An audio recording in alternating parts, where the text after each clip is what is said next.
di situ dibacakan sholawat, puja-pujian kepada Allah dan Rasulnya, insya Allah akan menambah keberkahan dan menjadi obat dari segala penyakit. Amin. Amin ya rabbal alamin.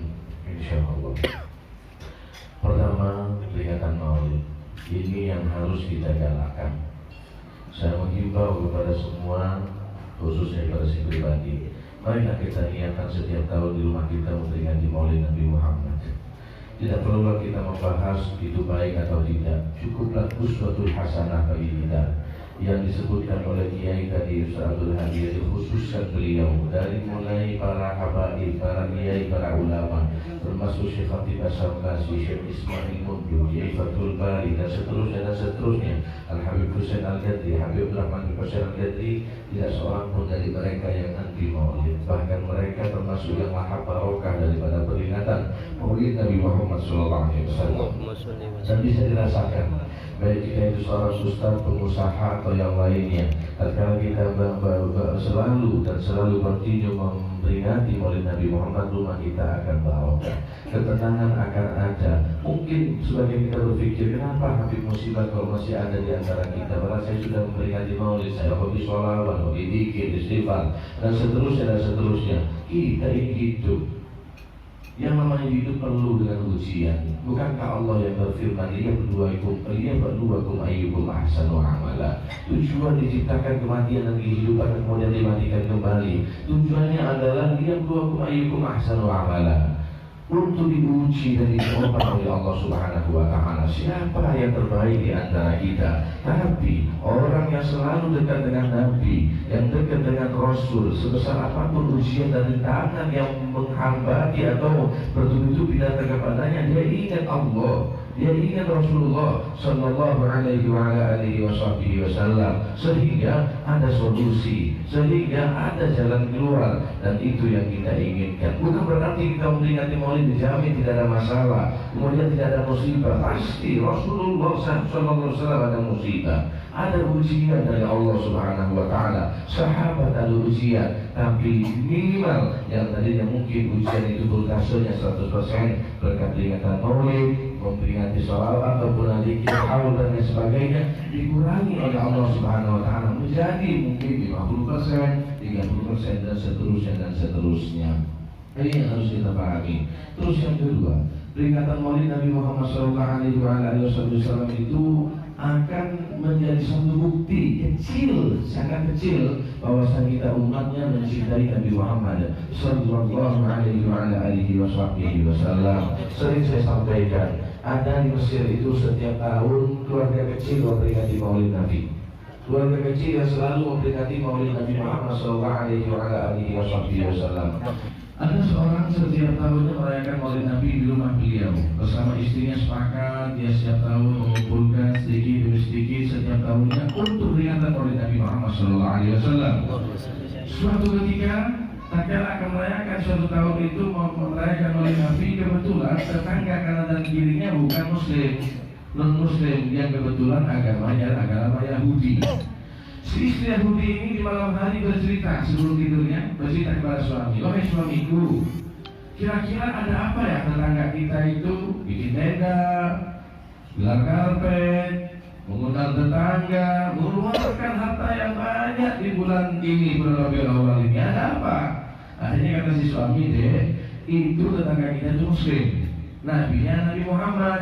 Katanya mereka meyakini Nabi Muhammad itu lahir di bulan Rabiul Awal, maka mereka itu menginfakkan hartanya ataupun mengundang tetangganya, menyuguhkan makanan, menyiapkan acara untuk memuliakan Nabi mereka yang bernama Nabi Muhammad Sallallahu Alaihi Wasallam. Lanjut cerita, tidur si dia, suami istri yang kebetulan agama Yahudi ini, para hadirin hadirat dari Allah, boleh disimak ibu-ibu di dalam supaya tahun depan semangat lagi untuk masak. Dan kesempatan bagi kita yang belum Maulid masih ada 8 malam atau 8 hari lagi kita masih ada Maulid, 9 hari lagi kita bikin Maulid. Mari ayo bermaulidlah kepada Rasulullah SAW, tergantung kemampuan kecil atau besarnya. Lanjut cerita, kemudian si Yahudi ini bertidur bersama istrinya. Setelah istri bertanya demikian, tidur dia. Di malam harinya dia melihat rombongan yang sangat wibawa, yang sangat karismatik, yang sangat indah. Dia bermimpi ada rombongan, dia pakai jubah, ganteng, wibawa, didampingi oleh laskar-laskar. Mungkin kalau sekarang itu Banser gitu ya, ataupun FPI datang suatu kali dikawal gitu. Tapi nggak boleh bertasbih. Bukan tasbih hanya untuk memahamkan saja kepada anak-anak muda, menjadi supaya lebih semangat lagi memuliakan ulama dan orang-orang soleh. Kemudian si wanita Yahudi ini bertanya, terheran-heranan, rombongan siapa ini yang wajahnya tampan, yang penuh dengan karismatik dan kewibawaan? Bertanya kepada salah satu pengawal yang mendampinginya, itu yang di depan itu siapa yang kalian takzimi, yang kalian agungkan itu siapa deh? Akhirnya kata si pemuda ini, sahabat ini, beliau menjawab, ini ibu Rasulullah, ini kanjeng Rasulullah, ini kanjeng Nabi Muhammad SAW. Ini kanjeng Muhammad. Iya. Seandainya aku tegur sapa dia, kira-kira menjawab nggak tegur sapa saya? Pasti bu, Nabi itu rendah hati dan orangnya tawadhu. Tatkala dia mendekat kepada Nabi dan berkata, ya Muhammad, bukan ya Rasulullah, karena masih Yahudi, nggak tahu takdir dia kepada Sayyidina Muhammad. Yang kenal adalah Muhammad, ya Muhammad. Akhirnya Rasulullah menjawab dengan lembutnya, padahal ini orang kurang ajar, ini orang salah langkah ataupun salah tingkah, si ekor dua cangkolan tak diakses. Tapi dia seorang Rasul, beliau seorang Rasul menjawab dengan lebih, ada apa ibu? Ibu ini langsung jatuh cinta di hatinya, gemetar di hatinya. Masya Allah, sekarang beliau berkata, ya Muhammad, kau menjawab panggilanku sementara aku bukan seagama denganmu, agamaku bermusuhan dengan agamamu. Apa kata Nabi Muhammad dengan lembutnya? Aku yakin tidak Allah akan mengarah kepadamu sehingga aku bisa menjawab panggilanmu. Pada saat itu beliau langsung wanita ini berkata, ya Muhammad, sungguh indah karena Nabiul Karim. Kalau kemarin ya Muhammad, kalau tadi ya Muhammad, sekarang sudah ada iman di hatinya, ada cinta dan pengenalan di hatinya, dan taklim. Indah karena Nabiul Karim, sungguh kamu mulia Muhammad, Nabi yang mulia Muhammad. Mari aku ingin berbaik di hadapanmu Muhammad. Aku bersaksi tidak ada Tuhan kecuali Allah, dan aku bersaksi bahwasanya engkau Muhammad adalah betul-betul utusan Allah. Dan ketika dia terbangun dari tidurnya, dia sudah masuk Islam, betul-betul mengucapkan dua kalimat syahadat, dan dia lanjut tidur. Dia berjanji di hatinya, besok subuh aku akan bangun, aku akan keluarkan cincinku, gelangku, kalungku, hartaku, aku akan belanja sebesar-besarnya, akan mengadakan walimah perayaan Maulid Nabi Muhammad SAW, tanda syukurku kepada Allah karena aku bisa bermimpi Nabi Muhammad dan masuk Islam di tangan Nabi Muhammad SAW. Namun yang lebih aneh, yang para hadirin hadirat rahimahumullah, tatkala dia terjaga dan terbangun dari tidurnya, ternyata suaminya sudah bangun, rapi, mandi, buka pintu, lampu dikerahkan, karpet sudah digelap. Heran si istri, bang, tumben aku melihat kau bangun subuh. Kita nggak pernah bangun subuh, kita ini Yahudi, yang bangun subuh itu Muslim. Ada apa kau bangun subuh bang? Akhirnya si suami mengatakan, udahlah deh, cukuplah, aku juga nggak mau kalah dengan engkau. Aku sudah masuk Islam di tangan orang yang kau dari mana masuk Islam di tangannya? Akhirnya si istri, bang, aku gak bikin status kalau bahasa sekarang lah. Gak ada WhatsApp pada saat itu, gak ada WhatsApp. Aku gak ada bikin status, aku gak ada Facebook. Kenapa? Siapa yang membuka rahasia ini bang? Aku masuk Islam kepada Nabi Muhammad dan aku tidak bercinta kepada siapapun bang. Apa kata si laki-laki ini? Tadi malam laki-laki itu datang kepadaku setelah kau masuk Islam di tangannya, yaitu Rasulullah SAW. Akhirnya keluarga besar ini Yahudi, istri dan suaminya langsung masuk Islam. Sang istri masuk dahulu, yang kemudian juga sang suami masuk Islam. Di pagi harinya mereka bikin perayaan Maulid Nabi Muhammad SAW besar-besaran, tanda syukur kepada Allah Subhanahu Wa Taala, tanda syukur kepada Allah Subhanahu Wa Taala, dan tanda syukur karena bisa bermimpi Nabi Muhammad SAW. Tatkala ditanya sebelum ini, ditanya oleh wanita ini kepada sahabat-sahabat itu, wahai sahabat Nabi, untuk apa kalian datang ke sini? Ini yang harus kita titik bawahi atau garis bawahi, dan dalam tanda kutip ini yang harus kita tanamkan di hati kita. Kenapa Nabi Muhammad mau datang ke rumah sebelah itu?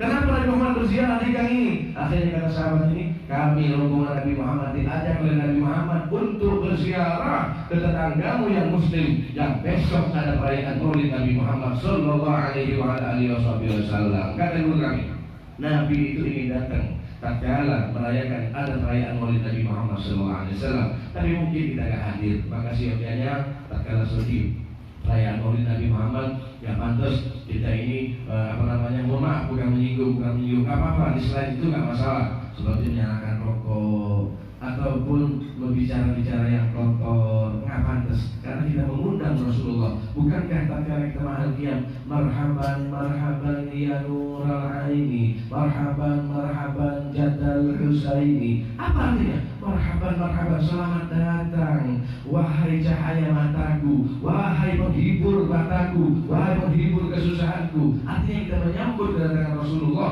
sallallahu alaihi wasallam. Marhaban marhaban jadal husaini, artinya selamat datang dengan kakinya Sayyidina Hasan dan Husain. Ini yang dimaksud dalam tersebut, artinya kita menyambut Rasulullah. Dan itu betul dalam Syaraful Anam itu Rasulullah ingin mengunjungi tetamunya ataupun tetangga yang mengadakan Maulid Nabi Muhammad sallallahu alaihi wasallam. Dan kata ulama kita dari guru kami bersama, beliau menceritakan kepada kami kalau Yahudi non-Muslim memusuhi Nabi, memusuhi Islam, bisa bermimpi Rasulullah sallallahu alaihi wasallam karena tetangganya yang merayakan Maulid Nabi Muhammad. Lantas bagaimana kita yang bertetangga dengan Muslim, sesama Muslim apapun suku kita mendukung ajaran Maulid? Dan lantas bagaimana dengan sahibul bait yang memasak, yang mencuci beras, yang menggoreng pisang, yang menggoreng daging, dan seterusnya, menyiapkan buah? Insya Allah Nabi Muhammad tidak akan tinggal diam. Beliau akan mengabsen nama-nama kita bersama. Dan ini tujuan kita, tujuan Haji Hamidi, tujuan keluarga besarnya untuk merayakan Maulid Nabi Muhammad supaya dikenal oleh Nabi Muhammad sallallahu alaihi wasallam. Nanti di akhirat tatkala di padang mahsyar kita dibangkitkan dari kubur. Apa dalam tafsir, dalam Al-Quran, tafsir Al-Quran menceritakan mereka itu berbondong-bondong bangkit dari kuburnya. Mereka tidak lari kemana-mana. Yang mereka cari pertama kali adalah Rasulullah SAW. Bahkan diceritakan dalam tafsir itu ataupun ahli tafsir menceritakan saking penuhnya pada saat itu betis ketemu betis menginjak kepala, dan satu pusara mereka berbondong-bondong lari kepada Rasulullah SAW seperti orang tawaf, semuanya berkeliling dan mencari Ka'bah. Begitulah kira-kira, subhanallah. Tapi siapa di antara mereka yang paling dikenal oleh Rasulullah SAW? Yaitu yang banyak sujudnya, yang banyak wudunya, dan yang banyak bersolawat kepada Nabi Muhammad. Beliau yang bersabda, aqrabukum inni majlisan yaumal qiyamah aktarukum alayya salatan. Dalam satu riwayat, ahasinukum akhlaqa, yang paling dekat kedudukan kalian denganku adalah yang paling banyak bersolawat. Termasuk wasilah bersolawat adalah perayaan Maulid Nabi Muhammad sallallahu alaihi wasallam. Insyaallah kita semua pada saat ini, kalau kita masih belum tampak nyata dengan mata kita karena hati kita masih kotor, batin kita masih kotor, mata kita banyak maksiat, tapi yakinlah insyaallah ada getaran batin kecil di hati ini,